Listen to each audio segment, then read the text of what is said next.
Hermanos, Dios les bendiga. Vamos a iniciar nuestro culto de estudio en este jueves 9 de julio y vamos a iniciar este estudio con una oración.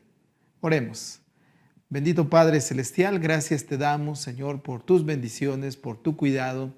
Y Señor, en estos momentos nos ponemos en tus manos para que tú nos dirijas, para que tú, Señor, muevas nuestra mente y nuestro corazón, para que esté totalmente atento a ti, Señor, dispuesto, Señor, a lo que tú nos llames. En tus manos, Señor, nos ponemos en estos momentos. Tú sabes cada necesidad, tú sabes cada pensamiento que hay en nosotros, que en esta hora, Señor, tomes todo nuestro ser y seas tú quien nos dirija. Señor, en tus manos nos ponemos para que tú sigas transformando nuestra vida y así, Señor, sea una vida grata delante de ti. También, Señor, te damos gracias porque has cuidado de nosotros, de nuestras familias, tú nos has sostenido. En estos momentos, Señor, que al estar ante tu palabra, al meditar en tu palabra, tú, Señor, hagas que podamos discernir, nos des esa capacidad de discernir y aplicar tu palabra para nuestra vida. Te lo rogamos, Señor, todo humildemente, en el precioso nombre de nuestro Señor Jesucristo. Amén. Hermanos, vamos a cantar el himno Jesús nos llama, que es el número 178 de nuestros himnarios, pero ustedes también lo pueden ver en su pantalla. Vamos a cantar este himno y después pasaremos al estudio.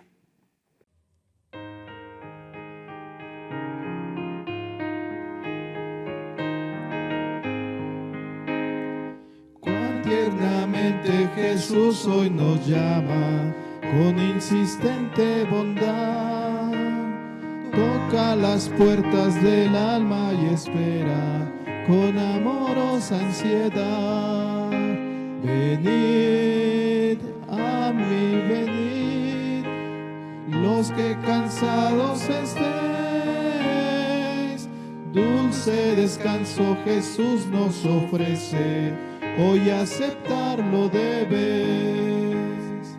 ¿Cómo podemos oír que nos llama y no atender a su voz?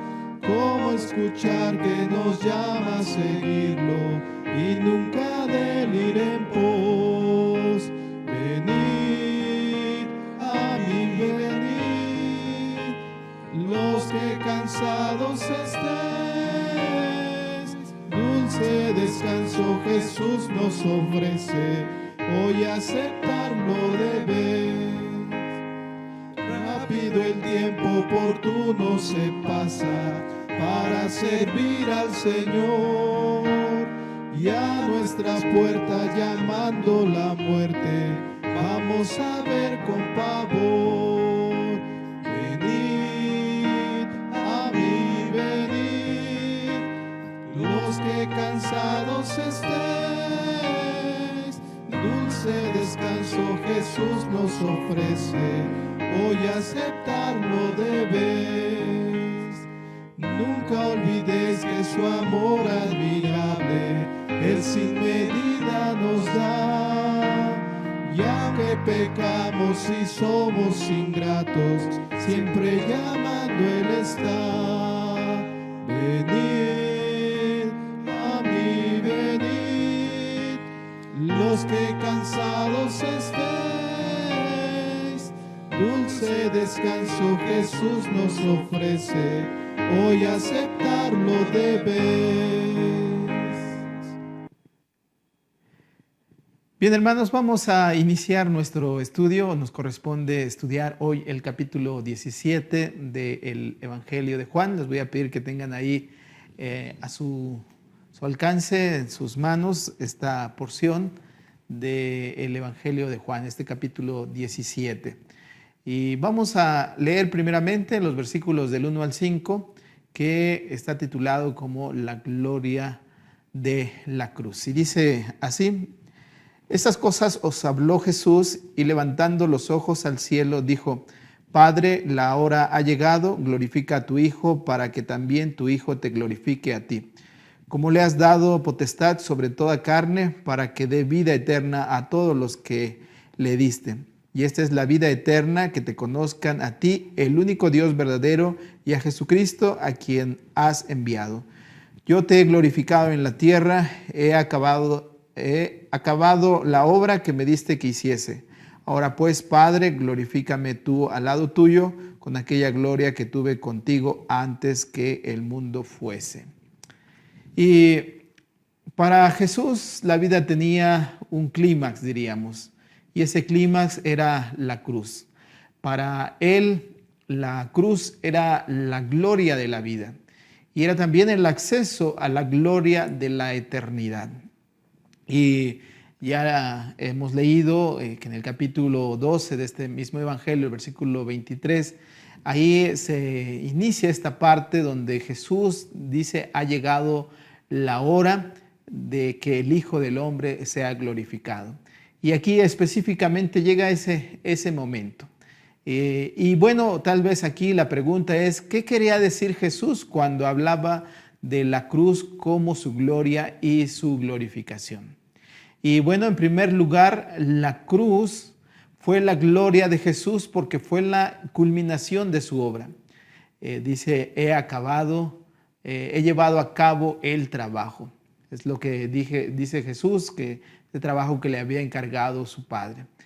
Para él, el haberse detenido antes de que llegara a la cruz, esto habría supuesto dejar su labor inconclusa, porque había venido a este mundo para enseñarle a la humanidad el amor de Dios, y no solo con palabras, sino con toda su vida. El detenerse antes de llegar a la cruz había equivalido a decir que el amor de Dios llegaba hasta cierto límite, hasta cierto lugar nada más. Llegando a la cruz, Jesús mostró que no hay nada que el amor de Dios no esté dispuesto a asumir por la humanidad, y que el amor de Dios no tiene límites. Jesús cumplió su cometido, hizo llegar a la humanidad el amor de Dios. Para Jesús la cruz fue su gloria porque acabó la obra que el Padre le había encargado. Consiguió de esta manera que los hombres y las mujeres ya no pongan en duda, ya no tengan duda del gran amor de Dios. Bien, en segundo lugar, ¿cómo glorificó la cruz a Dios? Y bien, la única forma de glorificar a Dios es obedecerle. Es como un niño que honra a sus padres y cuando les obedece, está dando esa gloria, esa honra a sus padres. Y así también un ciudadano que contribuye a la gloria de su país lo hace cuando obedece las leyes que hay en ese país.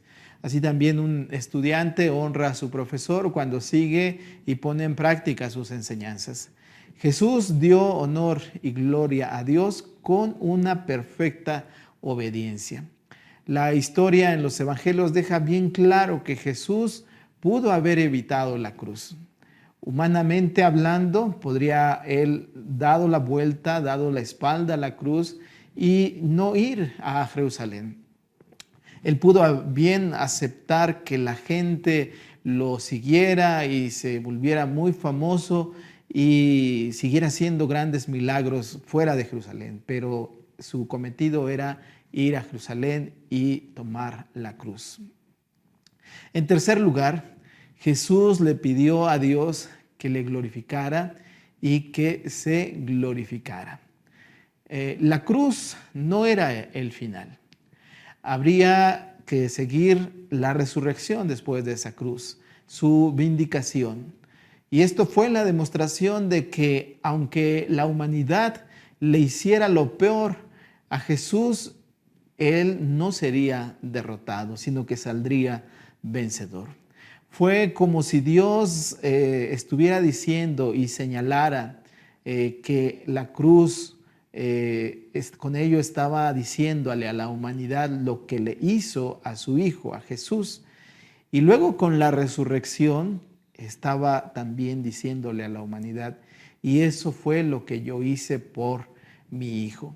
La cruz era lo peor de la humanidad, el peor castigo que podría recibir una persona y que lo recibió nuestro Señor Jesucristo. Sin embargo, todo eso no fue una derrota, no fue derrotado Jesús en la cruz. La gloria de la resurrección borró toda vergüenza de la cruz.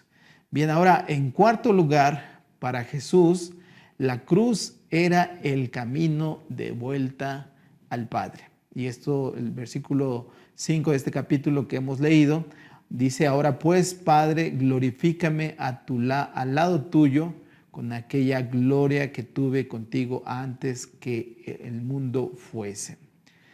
Era como un gran valiente que salía de la corte de un rey para realizar una hazaña heroica y peligrosa, y que una vez cumplida su misión, volvía en triunfo a gozar de la gloria de la victoria. Jesús vino de Dios y volvió a Dios.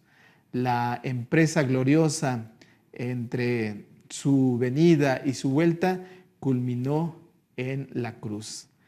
Él, por tanto, la cruz era la puerta de entrada a la gloria. Y si hubiera rehusado pasar por ella, ¿cómo habría vuelto a la gloria? Para Jesús, la cruz fue la vuelta a Dios. Hay otra idea muy importante en este pasaje, porque contiene la definición en el Nuevo Testamento de lo que es la vida eterna. Dice ahí este versículo 3 de este capítulo 17: y esta es la vida eterna, que te conozcan a ti, el único Dios verdadero, y a Jesucristo, a quien has enviado. Recordemos lo que quiere decir eterno, que en griego es aionios. Esta palabra tiene que ver no tanto con la duración de la vida, porque una vida que fuere ininterminable no tendría nada de deseable como una calidad de la vida. La vida eterna no es otra cosa, por tanto, que la vida de Dios. Poseerla, entrar en ella, es experimentar aquí y ahora algo del esplendor y la majestad, el gozo y la paz y la santidad que son características de la vida de Dios. Conocer a Dios es una expresión característica del Antiguo Testamento. Y bueno, los maestros judíos insistían en que conocer a Dios era necesario para vivir la vida verdadera. Entonces, bueno, ¿qué quiere decir conocer a Dios? Sin duda, en primer lugar, ahí lo tienen ustedes, sin duda hay un elemento de conocimiento intelectual. Quiere decir, por lo menos en parte, saber cómo es Dios, y eso es algo que cambia radicalmente la vida. Este nuevo conocimiento hace que todo sea distinto de lo que era antes. Además, es radicalmente otra cosa saber que Dios no es vengativo, no es cruel, sino que es amoroso. Estas cosas las sabemos, pero no las habríamos sabido si Jesús no hubiera venido a decírnoslas. Entramos en una nueva vida, participamos de algo de la vida de Dios mismo cuando, gracias a Jesús, descubrimos cómo es Dios. Es una parte esencial de la vida eterna saber cómo es Dios. En segundo lugar, conocer a Dios no es solo saber cómo es, sino también estar en términos de la más íntima relación de amistad con Él. En el Antiguo Testamento se usa corrientemente la palabra conocer con el sentido de relación sexual. En Génesis capítulo 4, versículo 1, habla de que Adán conoció a su mujer, a Eva, la cual concibió y dio a luz a Caín. Y esto, bueno, tiene que ver con el acto sexual. El acto sexual no es lo más importante, sino la intimidad de corazón, mente y alma que se da en el amor verdadero. Conocer a Dios, por lo tanto, es no solamente un mero conocimiento intelectual de Dios, sino una íntima relación personal con Él, que es más que la relación de proximidad con alguien más. Y de nuevo hemos de decir que sin Jesús tal intimidad con Dios habría sido impensable, imposible. Es a través de Jesús que Él nos ha enseñado que Dios es accesible a nosotros y podemos tener esa cercanía con Él. Ahora pasemos a los versículos 6 y 8, que puede estar titulado también como la obra de Jesús. Dice así: He aquí he manifestado tu nombre a los hombres que del mundo me diste. Tuyos eran y me los diste y han guardado tu palabra. Ahora han conocido que todas las cosas que me has dado proceden de ti. Porque las palabras que me diste les he dado y ellos las recibieron y han conocido verdaderamente que salí de ti y han creído que tú me enviaste. Bien, pues aquí Jesús nos da también una definición de su obra. Y en primer lugar le dice a Dios: he manifestado tu nombre. Lo que dice ahí este versículo 6. Aquí hay dos ideas que son importantes de que nosotros las analicemos y que pues para la gente en aquel momento resultaban claras al oír estas palabras. Y la primera idea es que hay una idea que es esencial y característica del Antiguo Testamento. En el Antiguo Testamento se usa la palabra nombre en un sentido muy especial. No quiere decir simplemente el nombre propio de una persona, sino todo su carácter. Por ejemplo, el salmista dice, ahí este salmo lo pueden ver: en ti confiarán los que conocen tu nombre. Es el Salmo 9, versículo 10. Bueno, esto no se refiere a los que saben cómo se llama Dios o de cualquiera de otra de las maneras en que el Antiguo Testamento se puede llamar a Dios, sino los que saben cómo es Dios en relación con su carácter, su naturaleza. Esos son los que se alegran de poner su confianza en Él. También el Salmo 22, versículo 22 dice: anunciaré tu nombre a mis hermanos. Y bueno, este era un salmo que los judíos creían que era un salmo de las profecías del Mesías y de la obra que realizaría. Y quiere decir que el Mesías declararía a la humanidad cómo es Dios. También el profeta Isaías comprendió que Dios decía de la nueva era. Ahí el versículo 6 del capítulo 52. Por tanto, mi pueblo sabrá mi nombre por esta causa en aquel día. Y bueno, esto quiere decir que en la era mesiánica se sabrá a ciencia cierta cómo es Dios. Así que cuando Jesús dice: he aquí he manifestado tu nombre, quiere decir: he dado a la humanidad esta posibilidad de ver cuál es la verdadera naturaleza de Dios. Esta es otra manera de decir: el que me ha visto a mí, ha visto al Padre. Lo que dice ahí este versículo 9 del capítulo 14 del Evangelio de Juan. Es la suprema afirmación de Jesús de que en Él la humanidad conoce la mente, el carácter y el corazón de Dios. En segundo lugar, encontramos otra idea. Cuando los judíos hablan del nombre de Dios, se refieren a algo que llaman el tetragramón. Este es el nombre de Dios que se escribe con 4 letras. Ustedes lo pueden ver ahí en su pantalla. Este nombre era transagrado para los judíos, que nunca se podía pronunciar, excepto se dice que una vez al año el sumo sacerdote al entrar al lugar santísimo lo podía pronunciar. Y se suele escribir Jehová, aunque nunca se pronuncia así, sino Adonai, que quiere decir Señor.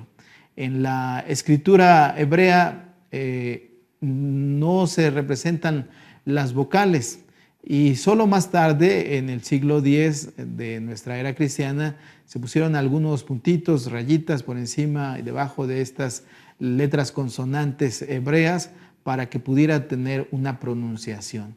Y bueno, en tiempos de Jesús el nombre de Dios era tan sagrado que las personas normales y corrientes jamás se atreverían a pronunciarlo. Jesús estaba diciendo: les he dicho el nombre de Dios, ese nombre que es tan sagrado, ahora lo pueden pronunciar gracias a que yo lo he traído a Dios, y ya no es alguien lejano alguien que es inaccesible, sino que está cerca de nosotros, que podemos hablar con Él.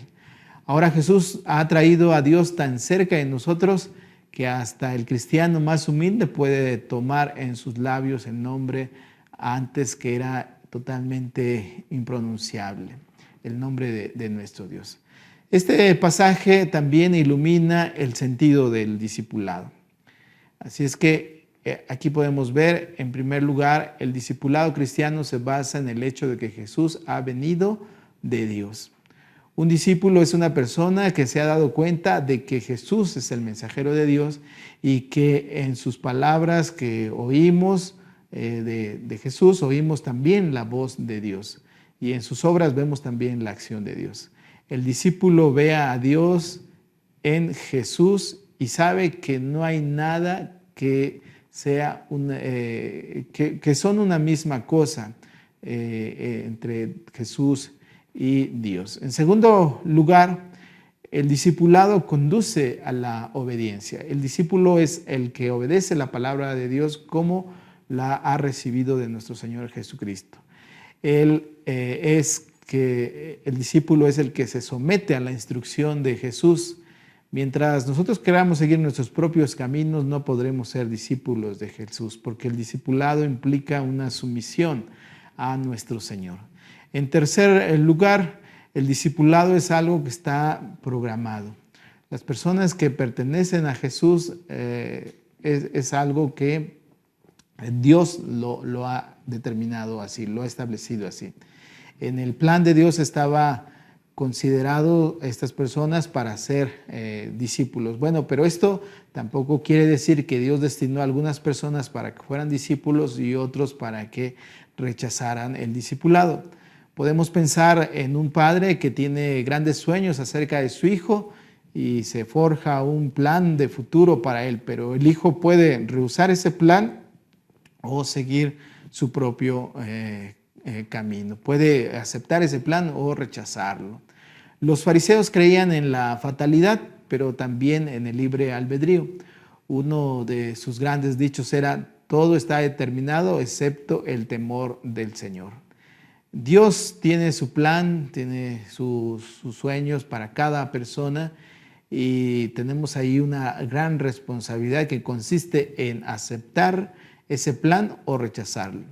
Como ha dicho alguien, fatalidad es lo que no tenemos más remedio que aceptar, y destino lo que lo que se supone que debemos hacer. Hay en todo este capítulo una confianza de Jesús en sus discípulos. Jesús estaba con sus discípulos, los que Dios le había dado, y pues daba gracias a Dios por ellos y nunca dudaba de que ellos llevarían a cabo la misión que Él les había confiado. Así es que aquí tenemos este punto. Vamos a ver la siguiente diapositiva para que de esta manera veamos este punto. Exacto. Y bueno, ¿por qué esos 11 discípulos garantizaban la continuidad de la obra de Dios en la tierra? Bueno, Jesús tenía la confianza de que esos discípulos gozaban del manantial de vida que proviene de Dios y eso les impulsaría constantemente. Jesús no tenía miedo de la fragilidad de sus discípulos. Jesús tenía dos cosas muy importantes: la fe en Dios, que impulsaría a estos discípulos, y la fe en esos discípulos, en esos hombres. Es una de las cosas que más debe de entusiasmarnos. Pensar que Jesús puso su confianza en personas como nosotros, frágiles, tambaleantes. Así también nosotros nos tenemos que animar, porque a pesar de nuestras debilidades humanas, a pesar de nuestras dudas, nosotros también hemos sido llamados por Dios y somos llamados a alcanzar esa meta que Dios ha dispuesto. Dios confía en nosotros. Así también nosotros pues no debemos caer en un pesimismo, sino en esa fe doble en Dios y también en las posibilidades que tienen otras personas y de las grandes cosas que Dios puede hacer. Pasamos ahora a la siguiente sección, versículos del 9 al 19. Y dice así: yo ruego por ellos, no ruego por el mundo, sino por los que me diste, porque tuyos son, y todo lo mío es tuyo, y lo tuyo mío, y he aquí he sido glorificado en ellos. Y ya no estoy en el mundo, mas estos están en el mundo, y yo voy a ti, Padre Santo. A los que me has dado, guárdalos en tu nombre, para que sean uno, así como nosotros. Cuando estaba con ellos en el mundo, yo los guardaba en tu nombre. A los que me diste, yo los guardé, y ninguno de ellos se perdió, sino el hijo de perdición, para que la escritura se cumpliese. Pero ahora voy a ti, y hablo esto en el mundo, para que tengan mi gozo cumplido en sí mismos. Yo les he dado tu palabra y el mundo los aborreció, porque no son del mundo, como tampoco yo soy del mundo. No ruego que los quites del mundo, sino que los guardes del mal. No son del mundo, como tampoco yo soy del mundo. Santifícalos en tu verdad, tu palabra es verdad. Como tú me enviaste al mundo, así yo los he enviado al mundo. Y por ello yo me santifico a mí mismo, para que también ellos sean santificados en la verdad. Y bueno, aquí tenemos este pasaje que nos habla muchas cosas muy importantes. Y en primer lugar nos dice lo que significan los discípulos para Jesús. Y bueno, en primer lugar, el discipulado, o el discípulo más bien, es un regalo de Dios a Jesús. ¿Qué quiere decir eso? Quiere decir que el Espíritu de Dios nos mueve el corazón para que respondamos a la llamada de Jesús. En segundo lugar, por medio del discípulo le viene la gloria a Jesús. Las personas que Jesús ha redimido, las personas que eran malas y se han vuelto buenas, es ahora la honra de Jesús. Y en tercer lugar, el discípulo es una persona a la que se le ha confiado una tarea. Como Dios envió a Jesús, así Jesús envía a sus discípulos. Aquí está la explicación de algo que nos parece un poco extraño en este pasaje. Jesús empieza diciendo que no pide por el mundo, sin embargo vino de tal manera que amó Dios al mundo. Pero como ya hemos visto en el Evangelio de Juan, el mundo significa también la sociedad humana que se organiza sin tener en cuenta a Dios. Lo que Jesús hace por el mundo es enviar a sus discípulos para que conozcan a Dios y se vuelvan a Él. Jesús oraba por sus discípulos para que sean de tal manera que puedan ganar al mundo para Dios. Además, este pasaje nos dice lo que Jesús les ofreció a sus discípulos. En primer lugar, podemos decir que les ofreció su alegría. Todo lo que les estaba diciendo estaba diseñado para comunicarles su suprema alegría.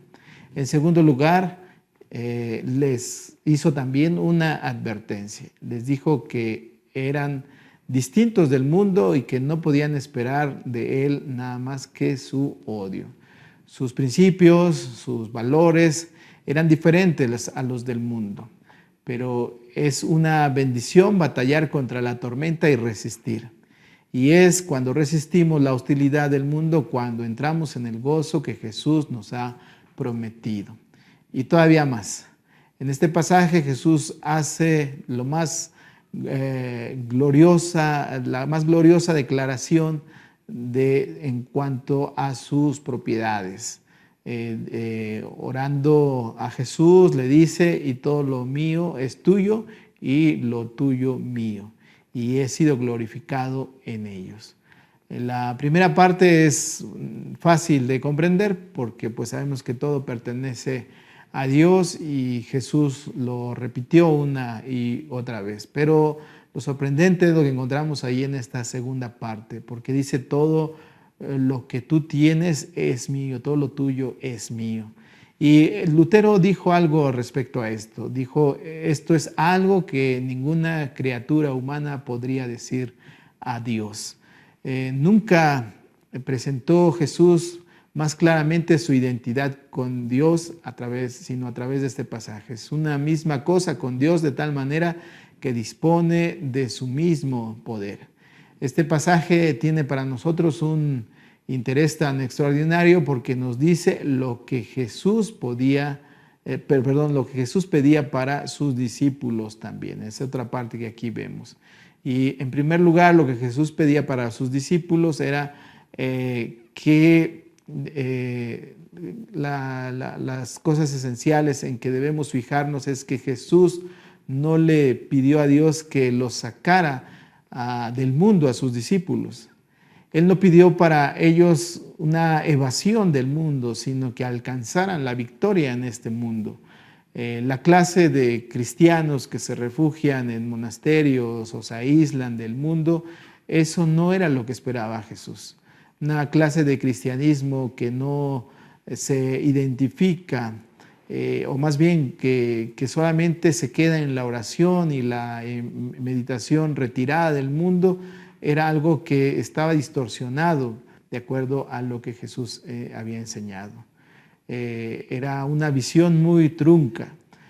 Él insistía en que era en medio del mundo, en medio de estos conflictos donde se tenía que vivir la vida cristiana. Por supuesto, es necesario que nosotros oremos y meditemos en aislamiento, como en las puertas cerradas, diríamos, tener ese tiempo a solas con Dios, pero estas cosas no son el fin, sino son los medios para alcanzar el fin. Es decir, de que de esta manera debemos ser impulsados a través de un tiempo de oración personal para ir al mundo y realizar los trabajos que Dios nos llama y enfrentar esas pruebas que en el mundo pues nos vendrán. El cristianismo no se preocupa de retirar o no se ocupa de retirar a nadie de la vida cotidiana, sino equiparle para vivir perfectamente esa vida en el mundo. Jesús no nos ofrece liberarnos de problemas, de sacarnos del mundo, sino capacitarnos para resolver esos problemas en medio del mundo. No nos ofrece una paz fácil, sino una lucha victoriosa. Jesús no nos ofrece una vida en la que evitemos los conflictos, en la que esquivemos los conflictos, sino en la que enfrentemos esos conflictos y los conquistemos. Jesús no espera que nosotros abandonemos el mundo, sino que conquistemos este mundo. En segundo lugar, también Jesús pidió por la unidad de sus discípulos. Ustedes pueden ver ahí este segundo punto. Donde hay división, donde hay exclusividad, donde hay competencia entre las iglesias, la causa del cristianismo pues está en peligro y la oración de Jesús no se está cumpliendo. No se puede predicar el evangelio verdaderamente si una congregación no está bien unida. Desafortunadamente hay iglesias que están en competencia y así difícilmente se va a poder realizar la evangelización en el mundo. Jesús pidió que sus discípulos fueran totalmente y realmente una sola cosa como Él y el Padre. En tercer lugar, Jesús le pidió a Dios que protegiera a sus discípulos de todos los ataques del maligno. Con esta oración pues nos llenamos de ánimo y de confianza porque sabemos que Dios está vigilando nuestras vidas, está como ese centinela siempre al pendiente de nuestra vida para protegernos, para salvarnos de lo malo. Así es que tengamos esa confianza. El hecho de que caigamos en tentaciones muchas veces se debe a que nosotros enfrentamos esas tentaciones, esas pruebas, dependiendo de nuestras propias fuerzas, en lugar de buscar la ayuda de Dios y recordar que siempre su presencia está a nuestro alrededor. En cuarto lugar, Jesús pidió a sus discípulos que estuvieran consagrados a la verdad. La palabra para consagrar es agiasein, que viene del adjetivo agios en griego, que se traduce como santo, pero también tiene un sentido que puede ser diferente o separado. Según esto, la palabra agiasen tiene dos ideas principales. Una de ellas, este inciso A, que quiere decir separado para una tarea especial. Cuando Dios estaba instituyendo el sacerdocio en Israel, le dijo a Moisés que ordenara a los hijos de Aarón y los consagrara para que ministraran como sacerdotes. Eso está ahí en Éxodo, el capítulo 28, versículo 41. Los hijos de Aarón fueron apartados para un ministerio y deberes especiales. Ahora, en segundo lugar, este inciso B, agiasen quiere decir también que no solo son apartados para algún ministerio especial, como ya dijimos, sino que también son equipados para realizar la tarea con cualidades especiales en la mente, en el corazón y en el carácter, y de esta manera puedan cumplir la tarea. Si una persona ha de servir a Dios, debe tener algo de esa bondad y esa sabiduría de Dios. El que ha sido llamado a servir a Dios tiene también que ser santo, y así Dios no solo escoge a una persona para una tarea especial y la aparta para ese fin, sino que la equipa con las cualidades de que necesita para llevar en buen término la tarea. Debemos recordar siempre que Dios nos ha escogido y consagrado para un servicio especial, que es amarle y obedecerle, y traer a otros para que crean en Él. Y Dios no nos deja a merced de nuestros propios recursos, sino que Él nos equipa con su gracia para esta tarea si ponemos nuestra vida totalmente en sus manos. Esta otra sección vamos a verla ahora, versículos 20 y 21, que se titula Un vislumbre del futuro. Dice así: mas no ruego solamente por estos, sino también por los que han de creer en mí por la palabra de ellos, para que todos sean uno, como tú, oh Padre, en mí y yo en ti, que también ellos sean uno en nosotros, para que el mundo crea que tú me enviaste. Bien, pues en este capítulo la oración de Jesús se va extendiendo gradualmente. Empezó pidiendo por sí mismo al enfrentarse a la cruz, pasó luego a pedir por sus discípulos y por el poder protector de Dios para ellos, y ahora su oración es por todos aquellos que van a creer en lo adelante, en lo futuro, ¿sí? Así que se nos despliegan dos características de Jesús. La primera de ellas, contemplamos su fe integral y su radiante certeza. En aquel momento sus seguidores eran pocos, pero aunque estaba enfrente en la cruz y tal parecía que cerraba el paso, su confianza de Jesús permanecía inalterable y estaba pidiendo por los que llegarían a creer en su nombre. Este pasaje es precioso porque en él vemos a Jesús orando por nosotros, porque somos esa parte por la cual Él oró. Bueno, en segundo lugar, vemos la confianza que Jesús tenía en sus discípulos, ya lo hemos mencionado. Y bueno, sabía que no iban a estar firmes, que en algún momento sus discípulos y muy pronto le abandonarían cuando más los necesitaba. Sin embargo, Jesús veía en esos hombres pues cosas especiales, de tal manera que tenía esa confianza total en que esos discípulos frágiles, titubeantes, eran los que iban a extender su reino en el mundo. Jesús no perdió nunca ni la fe en Dios ni la confianza en esos sus discípulos.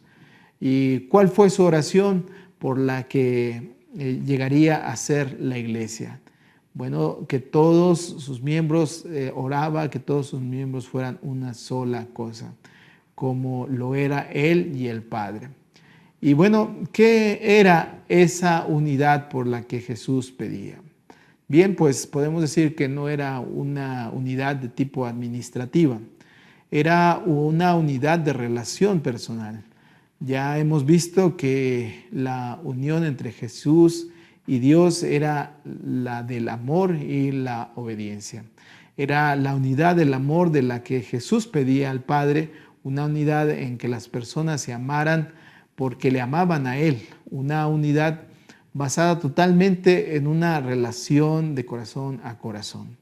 Los cristianos no van a organizar sus iglesias nunca de una misma manera. Inclusive, pues nunca vamos a encontrar un culto exactamente igual en todas las iglesias.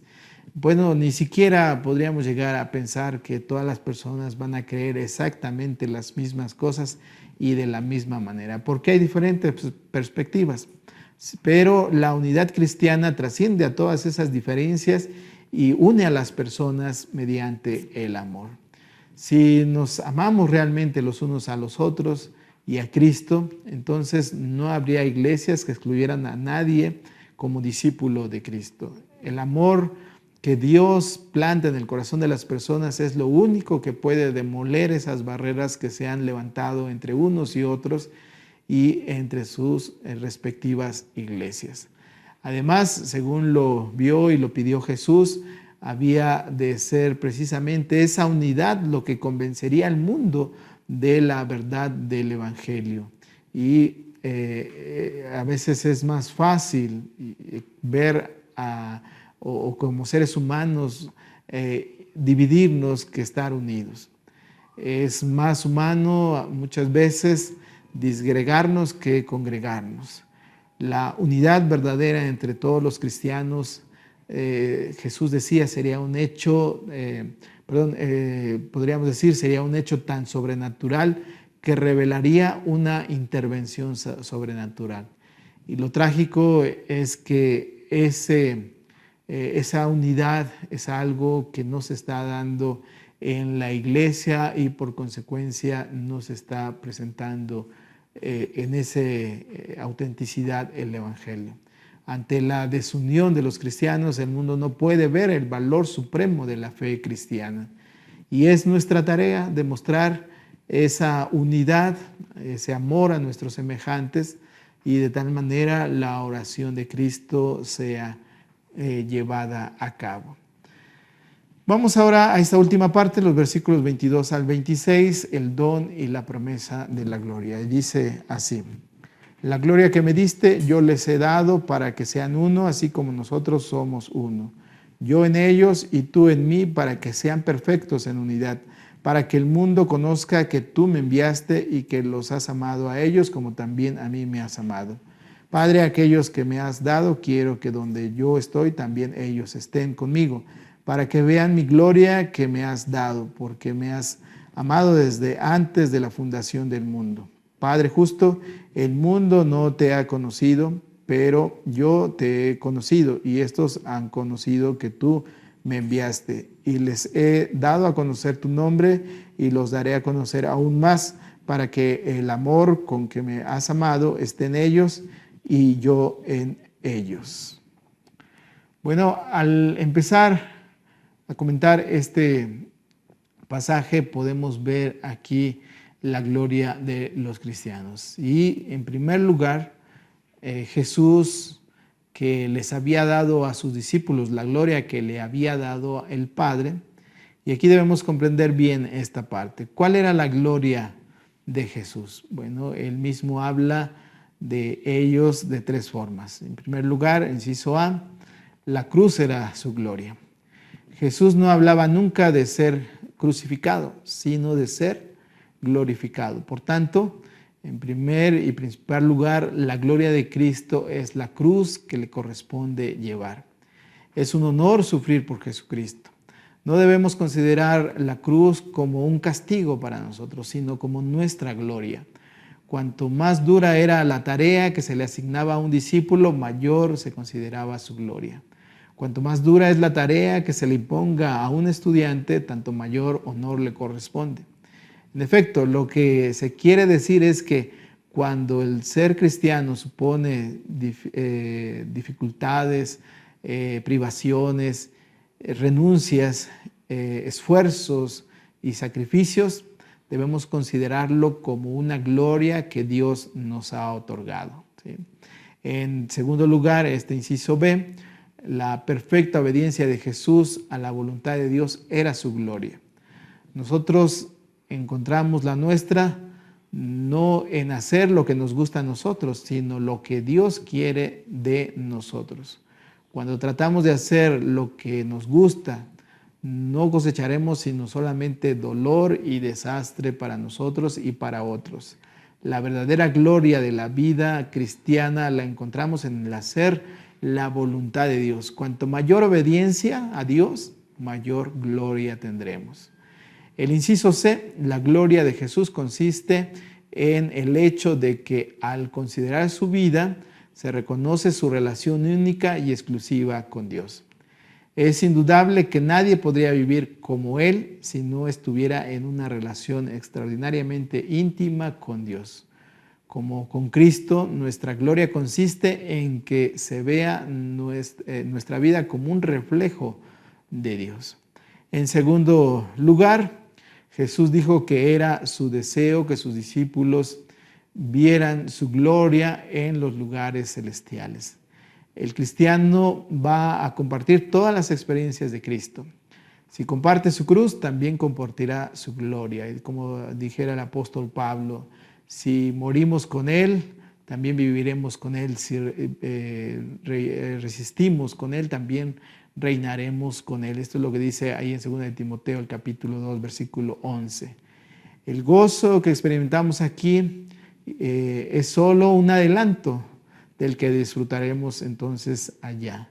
La promesa de Cristo es que si compartimos su gloria, sus sufrimientos aquí en la tierra, compartiremos también su gloria y su triunfo cuando hayamos terminado nuestra vida aquí en esta tierra.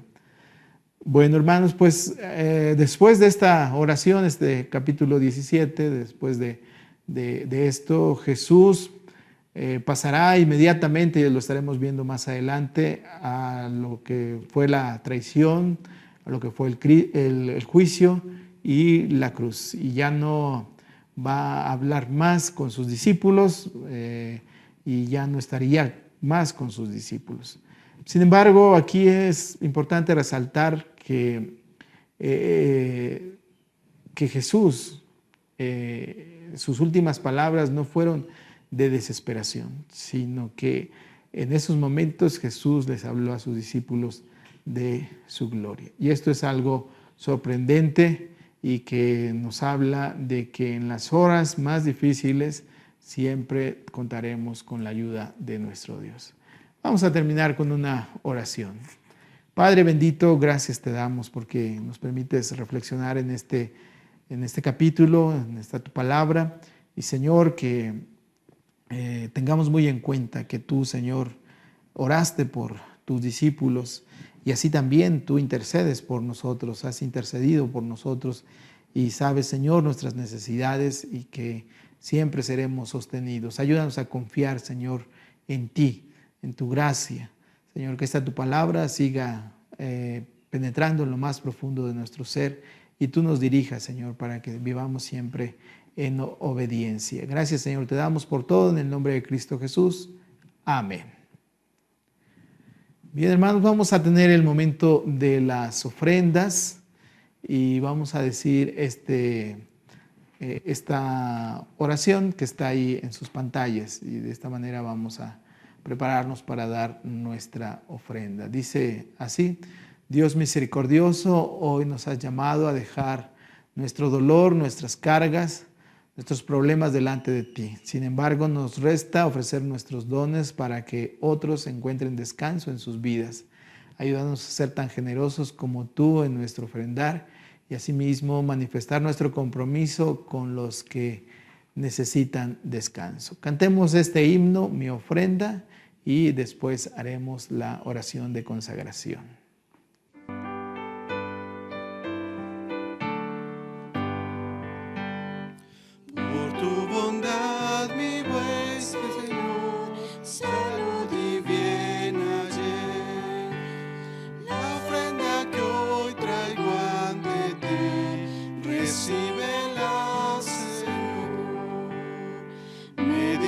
Paz y por tu amor me diste libertad.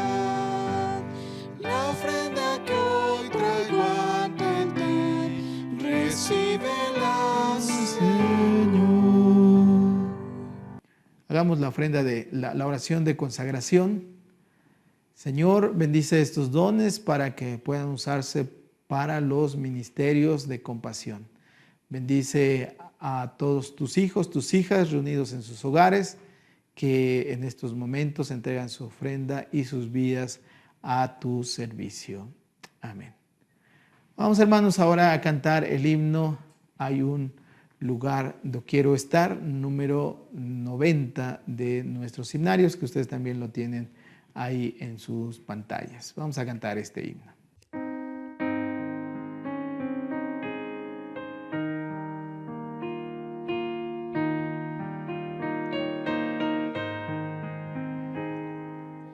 Hay un lugar donde quiero estar, muy cerca de mi Redentor.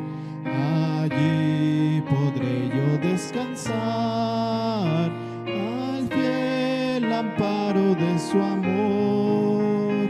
Muy cerca de mi Redentor, seguro así lo encontraré. Me guardará del tentador y ya de nada temeré. Quitarme el mundo no podrá la paz que halló mi corazón. Jesús amante me dará la más segura protección. Muy cerca de mi Redentor, seguro así lo encontraré. Me guardará del tentador y ya de nada temeré. Ni dudas ni temor tendré,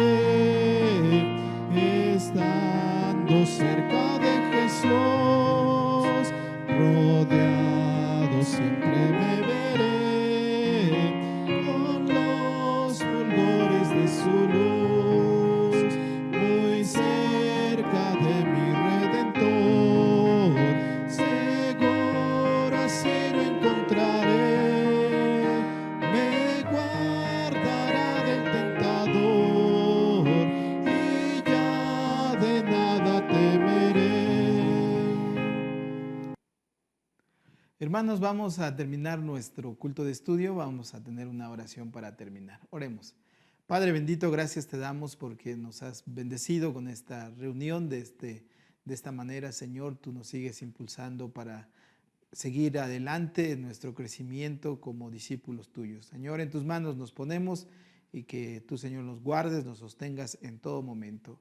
Gracias te damos y te rogamos todo humildemente en el nombre de Cristo Jesús. Amén. Hermanos, que Dios les bendiga.